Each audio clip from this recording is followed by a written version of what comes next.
Have a plan. What happens if your flip doesn't close? What happens if your rehab goes over budget? What happens if a buyer or a seller says, hey, you know what? Nah, never mind. I'm not going to sell to you. I'm going to sell to somebody else. They offer me $2,000 more. What are you going to do?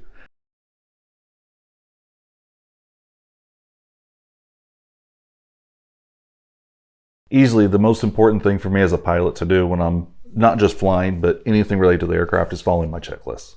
Everything is documented. I mean, there is so much money spent on ensuring what steps need to happen, in what order, what the ranges are.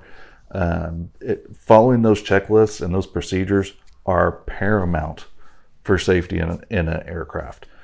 So that number one is my number one thing. I follow those checklists to a T every time. I pull it out and I've got them right there with me right when I'm flying. Always. Don't fly without it. Just like I wouldn't fly just with no instructions on how to run a business. If I'm leaving for a little bit, my staff needs to know what to do. I need to know what to do, what happens in certain situations. So you need to think it out. It's not always fun, okay? But get those things out there so that people know what to do when things happen. What happens if a tenant calls and they've got a pipe bust? Kind of important to know exactly what to do at that point. What if a tenant shows up at an eviction hearing and makes claims about you? What are you going to do?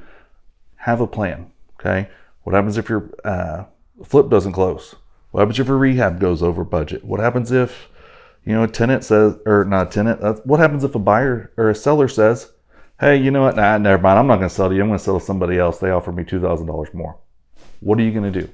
Think about these things and get a plan in place beforehand so you're ready for them. That way you're being proactive and not just reactive.